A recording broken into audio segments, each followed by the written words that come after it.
Palavra da Verdade, com Hernandes Dias Lopes. Marcos 14, versos de 1 a 9.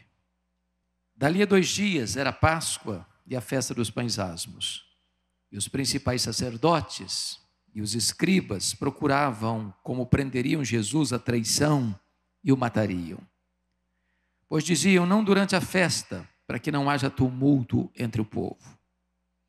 Estando Jesus em Betânia, reclinado à mesa, em casa de Simão, o leproso, veio uma mulher trazendo um vaso de alabastro com preciosíssimo perfume de nardo puro, e quebrando o alabastro, derramou o bálsamo sobre a cabeça de Jesus. Indignaram-se alguns entre si e diziam, para que este desperdício de bálsamo? Porque este perfume poderia ser vendido por mais de 300 denários e dar-se aos pobres. E murmuravam contra ela. Mas Jesus disse, deixai-a, por que a molestais? Ela praticou boa ação para comigo. Porque os pobres sempre os tendes convosco, e quando quiserdes, podeis fazer-lhes bem, mas a mim nem sempre me tendes. Ela fez o que pôde, antecipou-se a ungir-me para a sepultura. Em verdade vos digo,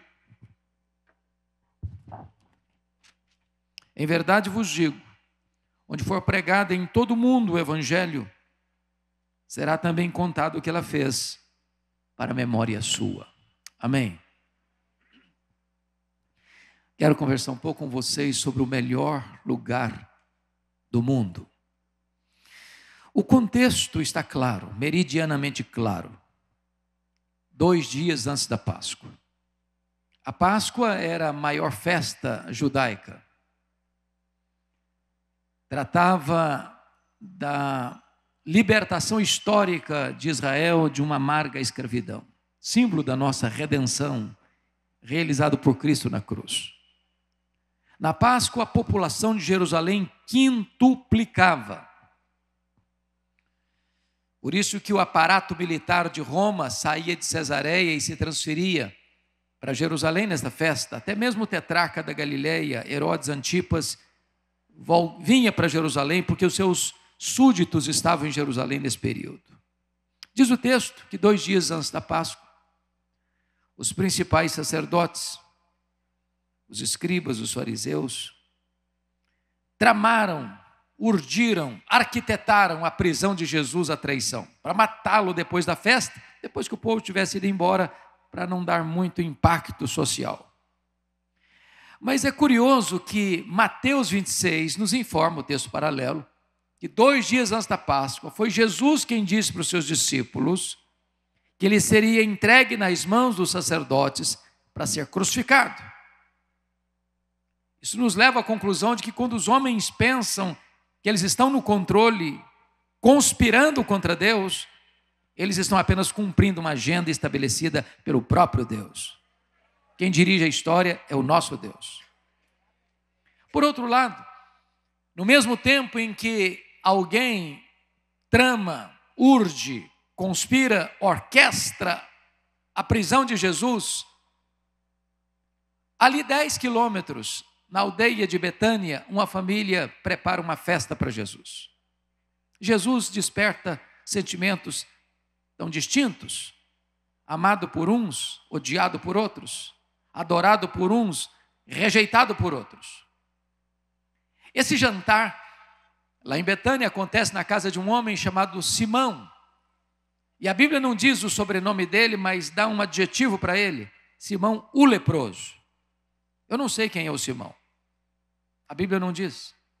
E onde a Bíblia não tem voz, nós não temos ouvidos. Mas me chama a atenção o fato de ser chamado Simão o leproso. E a pergunta que eu lhes faço é esta: esse homem ainda era leproso? E a resposta categórica é claro que não. Porque se fosse, não poderia ficar em casa. Se fosse, jamais poderia receber alguém em casa. Mas se ele não era mais leproso, por que o evangelista não diz que o jantar aconteceu na casa de Simão, o ex-leproso, mas na casa de Simão, o leproso? Para alertar-nos de um grande perigo ainda hoje. O perigo de rotular as pessoas. O perigo de carimbar gente. Porque rótulo fica. O enfermo está curado. O cativo está liberto. O perdido foi salvo. Mas o rótulo ficou. Então não rotule, gente. Não rotule, gente. É curioso que nesse jantar quem se destaca é uma mulher. Esse texto está registrado nos 4 evangelhos. Mateus 26, Lucas 22, Marcos 14 e João 12. Nos evangelhos sinóticos, Mateus, Marcos e Lucas, essa mulher é incógnita. Nós não temos o nome dela. Mas em João 12, essa mulher tem nome. Essa mulher é Maria, irmã de Marta e Lázaro. E a biografia de Maria é belíssima porque ela só aparece 3 vezes nos evangelhos. E nas 3 vezes que ela aparece, ela está aos pés de Jesus, o melhor lugar do mundo. A primeira vez em Lucas 10, ela está aos pés de Jesus para aprender. A segunda vez em João 11, ela está aos pés de Jesus para chorar. A terceira vez é nesse texto. Ela está aos pés de Jesus para agradecer. Aos pés de Jesus é a melhor academia do mundo para aprendermos. Aos pés de Jesus é o melhor lugar do mundo para expressarmos nossa angústia e nossa dor e recebermos uma fonte inesgotável de consolo. Aos pés de Jesus é o lugar onde você e eu deveríamos estar para agradecer.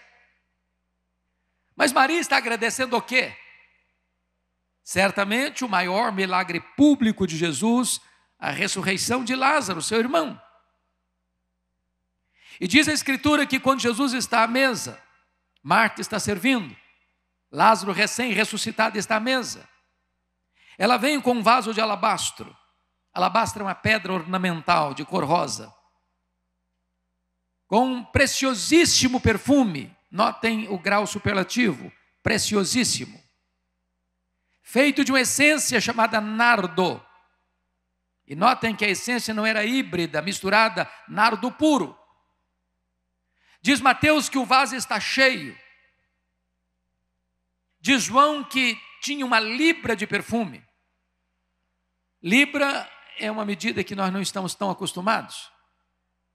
Mas 1 litro tem 2,2 libras. E significa que dentro daquele vaso de alabastro tinha em torno quase meio litro, quase meio quilo de perfume. E diz a Escritura que enquanto Jesus está à mesa, ela vem,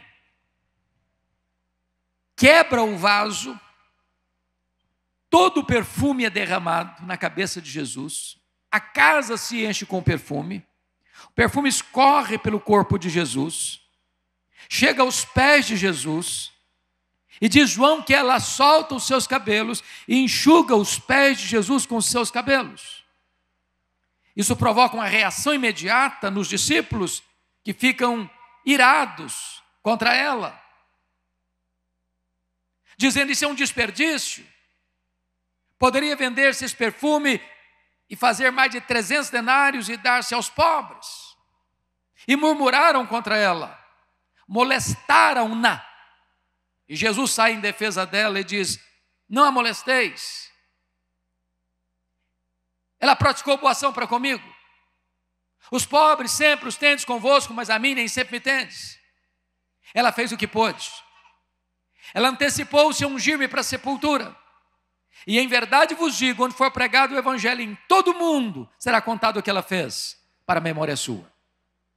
Esta mensagem foi gravada durante o evento da Consciência Cristã e faz parte de uma série de outras mensagens que estão disponíveis no Bless, uma plataforma de estudos bíblicos focada em te auxiliar na sua jornada de fé.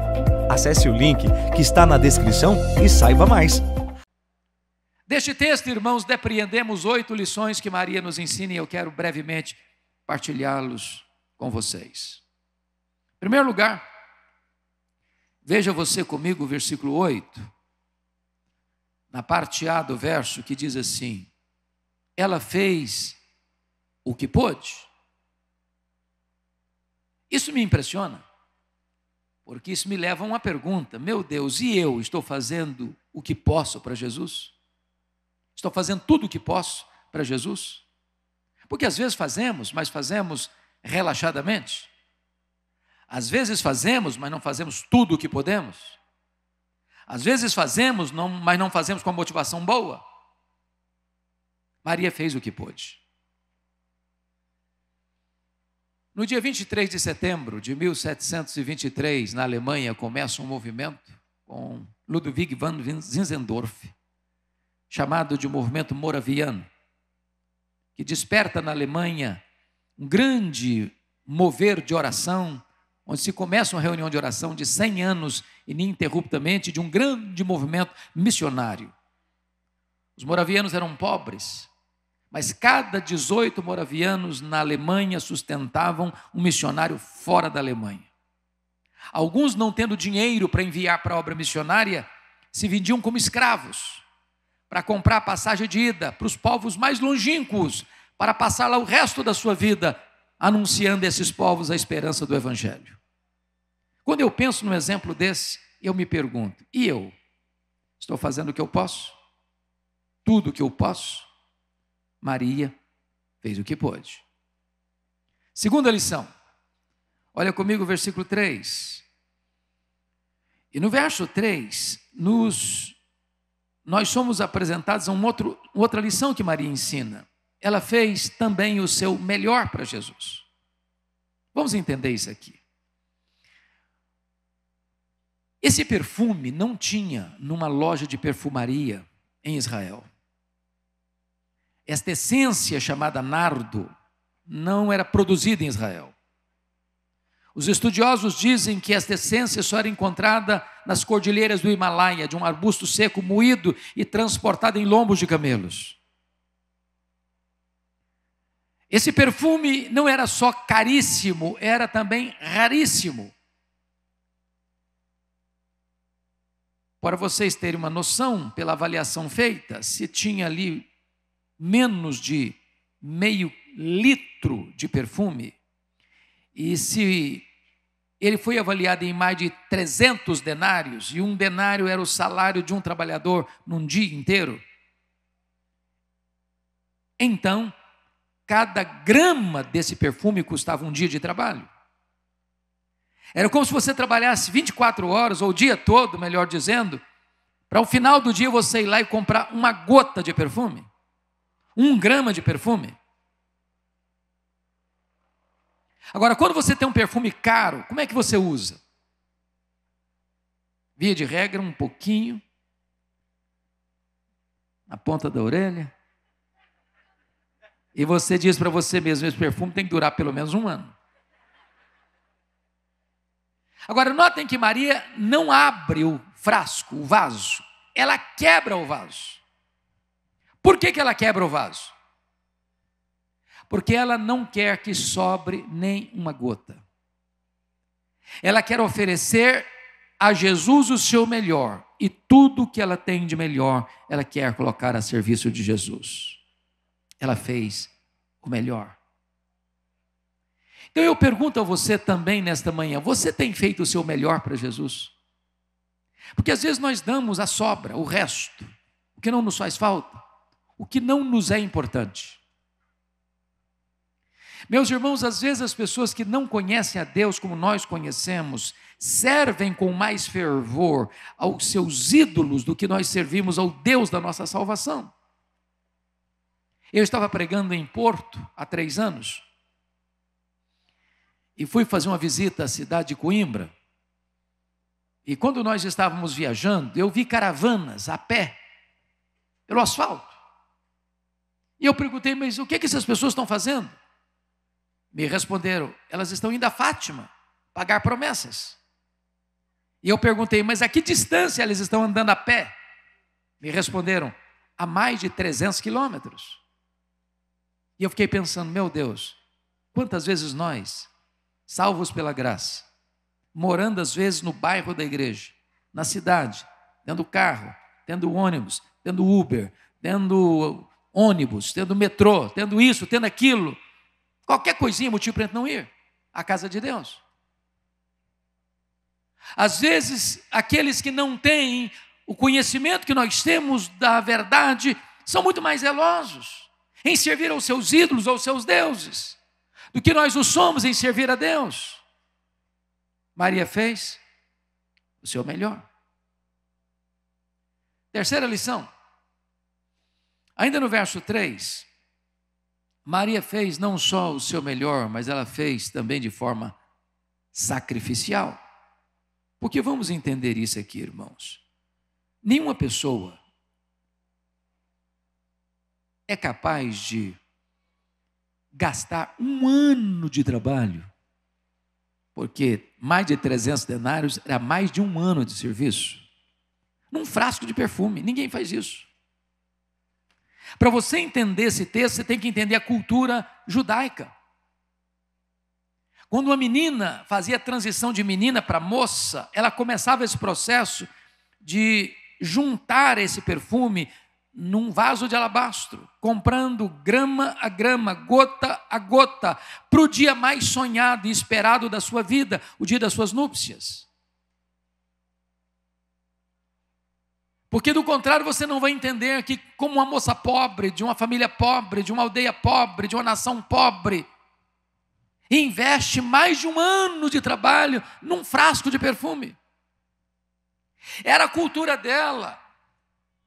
E ela ia comprando e comprando e comprando, gota a gota, grama a grama, acondicionando nesse vaso de pedra para o dia mais desejado da sua vida, o dia do seu casamento. E ela pega aquilo que é mais valoroso para ela, tem mais significado e sentido para ela, e coloca tudo isso aos pés do Senhor Jesus. Ela fez sacrificialmente. Nós estamos vendo aqui o pastor Euder fazendo um apelo, um desafio, quase que dando um grito: socorro! Nos ajude! Ô irmãos, se nós entendermos o que é o reino de Deus, não precisava desse grito de socorro.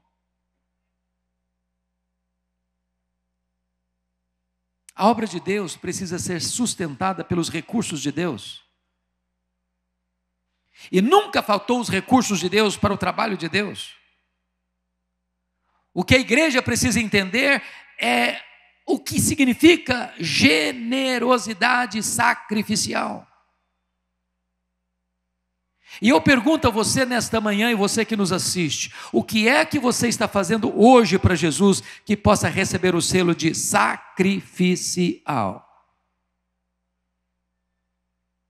Eu li um livro há pouco tempo sobre generosidade que me marcou muito. E o autor diz assim: você quer saber o que é generosidade? Faça o seguinte, passe numa loja, compre um vaso de vidro transparente. Se você é uma pessoa chique, pode ser cristal, desde que seja transparente. Você vai botar esse vaso na sua sala, mas não vai botar flor não, você vai botar terra, só terra. Passar por lá todo dia, olhar para o vaso. Para lembrar a você duas coisas. Primeiro, de onde você veio? Segundo, para onde você vai? Bom, do pó que você veio, quanto você trouxe? Para o pó que você vai, quanto você vai levar? Você não trouxe nada? Você não vai levar nada. Então você não tem nada. Você é apenas mordomo, administrador do dono. Agora o dono é generoso. E o que o dono requer dos seus mordomos e despenseiros é que eles sejam encontrados fiéis. E a única maneira de você ser fiel, administrando o que é do dono, o que é generoso, é sendo generoso com o que é do dono. Sabe por que nós temos dificuldade de dar? Porque nós temos a síndrome de dono. Achamos que é nosso. E se é nosso, é para o nosso deleite. Mas no dia que você entender que você está administrando o que não é seu, o que é de Deus, que você não trouxe nada e não vai levar nada, então você não tem dificuldade de ser generoso, porque você é apenas o administrador do dono.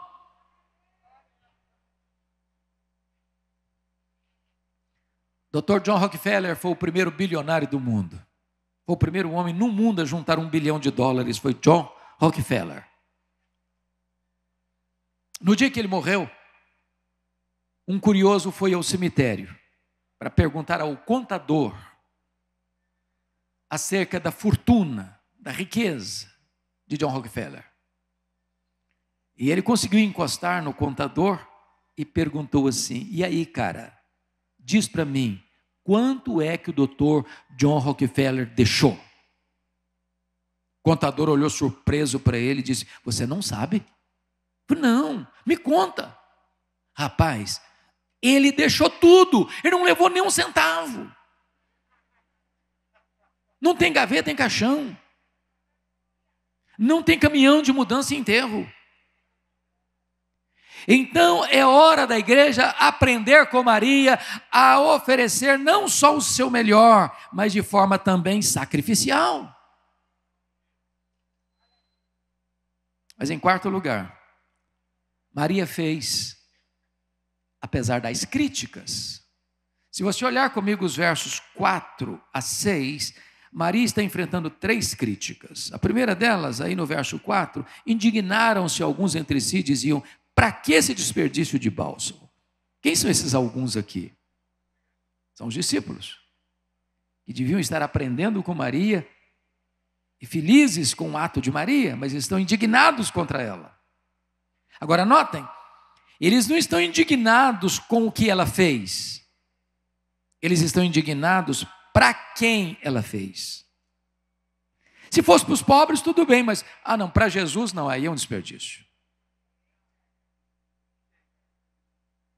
Segunda crítica, versículo 5. Porque este perfume poderia ser vendido por mais de 300 denários e dar-se aos pobres. E murmuravam contra ela. O problema agora é murmuração. Eles não estão murmurando, não, estão murmurando contra ela.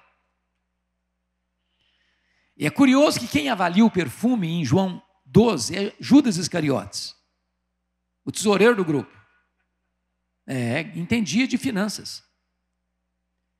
Mas ele não está interessado em ajudar pobre coisa nenhuma. É nessa situação que a Bíblia diz que ele era ladrão. Ele queria embolsar essa grana. E é desse jantar que Judas, contrariado com a atitude de Maria, sai dessa festa para ir a Jerusalém e vender Jesus para os sumos sacerdotes, para os sacerdotes do Sinédrio. Eu sei que hoje não tem mais murmuração na igreja, esse negócio acabou nas igrejas. Mas em terceiro lugar, confira comigo o versículo 6. Primeiro é indignação, segundo é murmuração e terceiro é molestação. Porque o verso 6 diz: mas Jesus disse: deixai-a, por que molestais? Molestação hoje é crime, da cadeia. Se Jesus não saísse em defesa de Maria, eles teriam engolido Maria viva. Agora, deixa eu dizer uma coisa para você. Eu sou pastor há 40 anos. Eu nunca vi ninguém se levantando para fazer algo relevante para o reino de Deus sem enfrentar críticas. Quem tem medo de críticas não serve a Deus. Quem tem medo de críticas está mais interessado no aplauso dos homens do que na aprovação de Deus. Está mais interessado na aprovação da terra do que no aval do céu. Meu irmão, você está fazendo a obra de Deus? As pessoas estão criticando, continue fazendo a obra de Deus. As pessoas estão murmurando, continue fazendo a obra de Deus. As pessoas estão molestando você, continue fazendo a obra de Deus. Você não está fazendo para homens, você está fazendo para Deus. Faça apesar das críticas.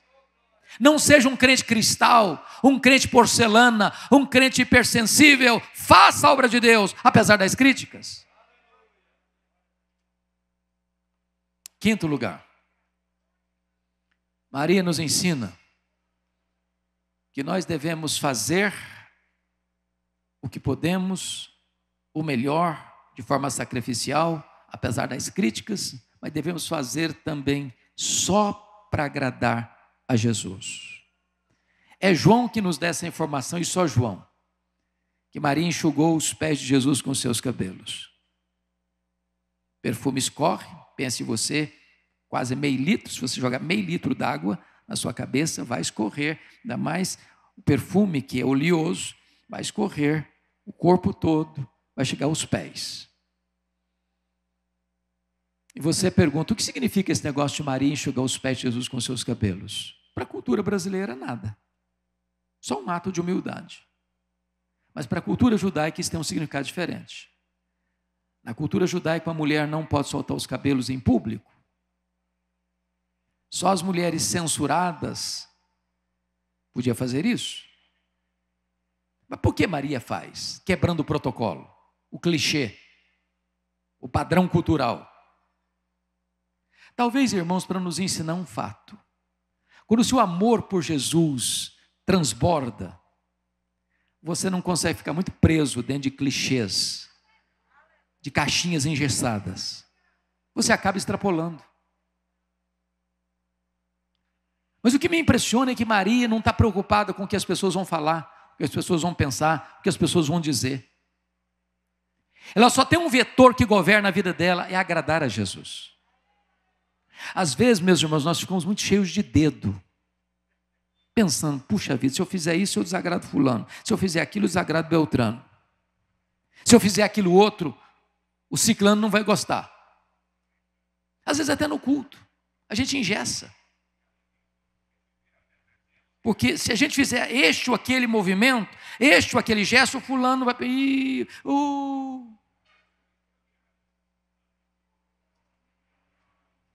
O pastor precisa ficar andando em corda bamba. Se fizer isso, a família tal não gosta. O fundador da igreja não vai gostar. Aquele que lançou a pedra fundamental da igreja. Se eu fizer isso, já vai ficar contra a ideia. Se eu contrariar aquela família, não dá certo. Se eu contrariar aquela outra família, vai dar errado. E a gente fica cheio de dedos. E a gente acaba desagradando a Jesus. Eu não estou dizendo que você está livre para desagradar as pessoas, não. Eu estou dizendo que você e eu precisamos ser governados por um princípio. Eu estou fazendo para agradar a Jesus. Se os homens se desagradem, não me importa. Importa que Jesus está sendo glorificado.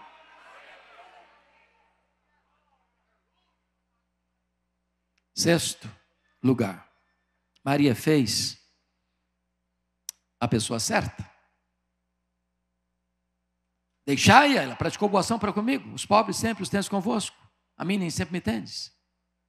É claro que Jesus não está dizendo que os pobres não são importantes ou que os pobres não merecem prioridade na nossa agenda. Por não entender esse texto, surgiu na década de 60 uma falsa teologia chamada teologia da libertação, achando que reino de Deus é panela cheia. Aníbal Pereira Reis diz que os teólogos da libertação não são nem teólogos, e a teologia da libertação não é nem teologia nem libertação. Os teólogos da libertação são teologastros liberticidas. É preciso dizer que ninguém entra no céu porque ajuda os pobres. Nenhuma igreja é salva porque dá cesta básica, é porque socorre os aflitos e os necessitados. Ajudar os pobres não é a causa da salvação, é consequência da salvação.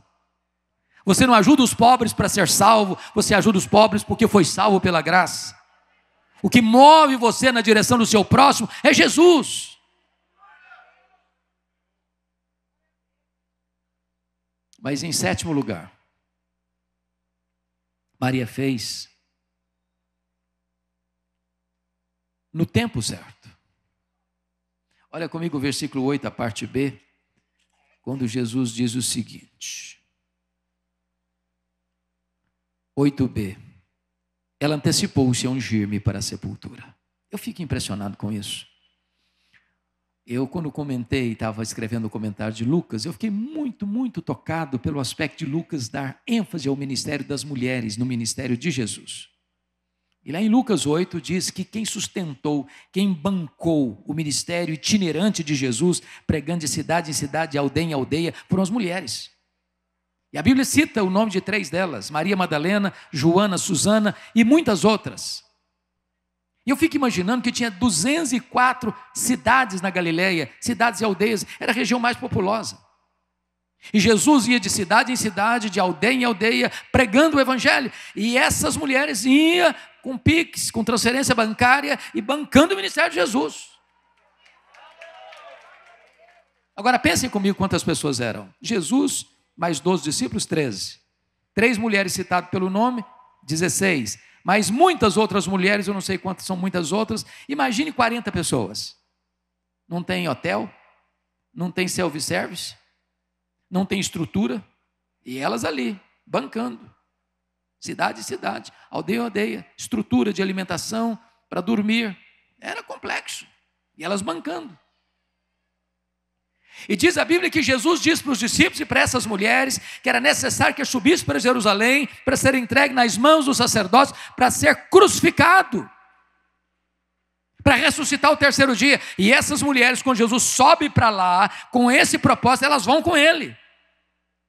Quando Jesus está sendo crucificado, só tem João lá em cima, só tem João assistindo a cena, os outros dispersaram. Essas mulheres estavam lá, mais corajosas que os homens. Diz Lucas 23, 54, 55, que quando Jesus foi sepultado, essas mulheres, as mulheres da Galileia, estavam lá e viram onde e como Jesus foi sepultado. Repete essa palavra comigo. Onde e como Jesus foi sepultado. Agora pense comigo na cena. Jesus morreu às 3 horas da tarde e foi sepultado certamente antes das 6 da tarde, porque começava o sábado. Tem muita coisa para fazer em 3 horas. Morreu. Não dá para tirar o corpo sem permissão do governador. Mas não adianta qualquer um falar com o governador que não vai nem atender. Então tem que chamar um camarada que tenha trânsito.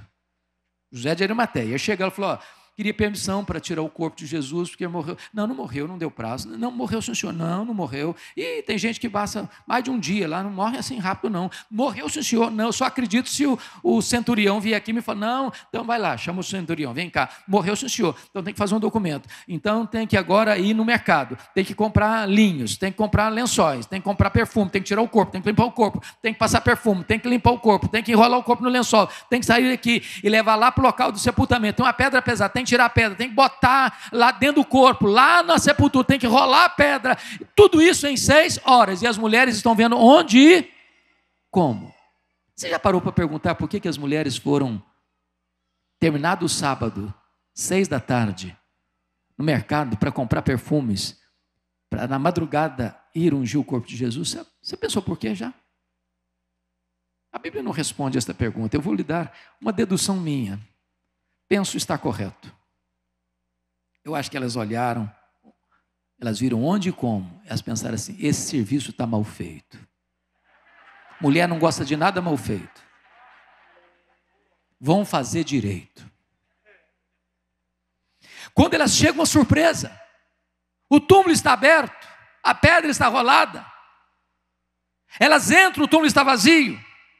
Elas saem, o anjo pergunta para elas, mas o que vocês vieram fazer aqui? Buscar entre os mortos aquele que está vivo. Ele não está mais aqui não, ele ressuscitou. Sabe o que o anjo está dizendo para essas mulheres? Vocês fizeram tanta coisa, mas uma coisa vocês não fizeram. Ele não precisa mais desse perfume. Ele não precisa mais desses ungüentos. Vocês perderam uma grande oportunidade. A única pessoa que pensou e fez, ungiu-me para a sepultura, foi Maria. Só Maria fez e fez no tempo certo. Há coisas na vida, irmãos, que ou nós fazemos agora ou jamais teremos chance de fazê-lo. Se você quer ajudar Vinac, ajude hoje, porque amanhã talvez você não vai ter condições de ajudar mais ninguém. Tudo que você juntou vai ficar para outrem. Então o que Deus mandou você fazer, não espere para amanhã. O amanhã para nós não existe. Eu não sei se eu vou estar vivo. Faça hoje. Na nossa cultura nós temos algumas coisas muito estranhas. Por exemplo, eu nunca vi ninguém receber tanto elogio quanto o defunto. É uma rasgação de seda em cima do caixão que não tem mais fim. A pergunta é, será que aquela pessoa em vida escutou alguns daqueles elogios? Se você tem que elogiar alguém, elogie em vida. Não entendo por que defunto recebe mais flores do que gente viva. Não entendo. Por que os mortos recebem mais flores do que os vivos? É porque a voz do remorso é mais forte do que a voz da gratidão. Você tem que mandar flor para alguém? Manda em vida. Eu sei que os maridos aqui no Nordeste são todos muito românticos e muito cavalheiros.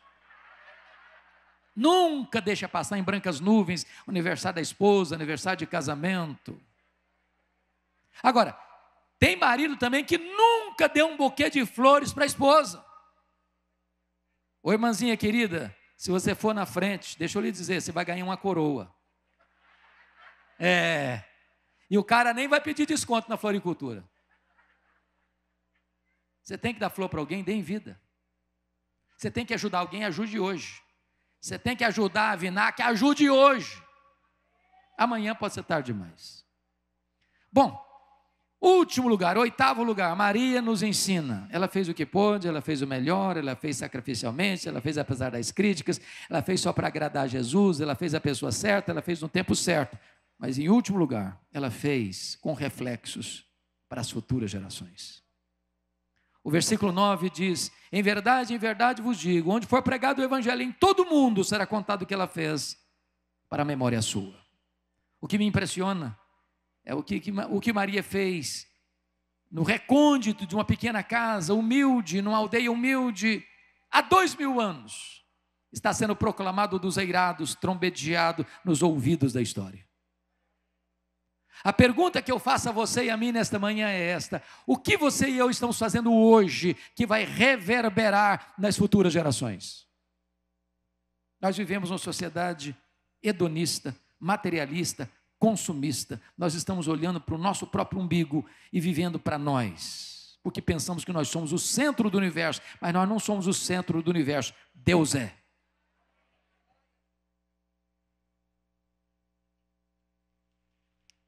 Você já pensou nisso?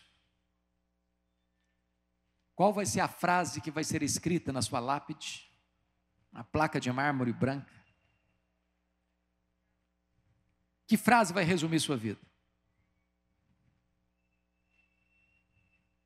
Você já pensou nisso? Depois que Jesus chamar você, se Jesus não vier antes, 50 anos depois, que impacto a sua vida terá nas futuras gerações? Eu queria concluir minha fala lembrando a vocês uma cena bíblica que me choca demais. Um personagem bíblico chamado rei Ezequias. Ezequias começou a reinar com 25 anos de idade, reinou 29 anos. Ezequias foi um homem que experimentou milagres de Deus, fez grandes reformas, experimentou um avivamento. E aos 37 anos de idade, ele enfrentou 2 problemas. Um cerco militar do mais poderoso império do mundo, o Império Assírio. E enfrentou uma úlcera, uma enfermidade mortal. E Deus mandou o profeta Isaías na casa dele, dizendo: põe em ordem a tua casa, porque morrerás e não viverás. E ele chorou, e ele orou. E Deus ouviu, e curou, e o libertou do poder da Síria. Deus deu mais 15 anos para ele. A cura dele foi tão grande, o milagre da libertação foi tão grande, que um novo império que surgiu, o Império Babilônico, mandou uma comitiva diplomática para parabenizá-lo, levando-lhe presentes. E diz a Bíblia que ele abriu os seus tesouros e mostrou quão grande ele era, quão rico ele era, quão poderoso ele era, e não deu uma palavra sequer de gratidão a Deus. E Deus mandou o profeta Isaías de volta na casa dele e disse: você abriu os seus tesouros, você mostrou quão grande você é, agora escuta uma coisa: essa Babilônia virá, e tudo que vocês ajuntaram, eles vão levar. E tem mais: dos filhos que tu gerares, serão levados cativos. E tem mais: os teus filhos serão feitos eunucos, serão castrados, e não vão gerar mais. E o rei respondeu: boa é esta palavra. Espera um pouquinho, você não entendeu o que eu falei. Não entendeu, eu estou falando que a Babilônia vai saquear, eu estou falando que a Babilônia vai levar seus filhos escravos, eu estou falando que a Babilônia vai castrar seus filhos, e você diz que boa essa palavra, você ficou louco, homem. E a Bíblia diz: boa essa palavra, disse o rei, porque eu terei paz nos meus dias. Sabe o que ele está dizendo? Depois que eu morrer, eu não me importo Que se danem as futuras gerações, eu me importo comigo. Irmãos, em nome de Jesus, nós precisamos estar comprometidos com as futuras gerações, para que as futuras gerações conheçam a Deus e honrem a Deus e vivam para a glória de Deus.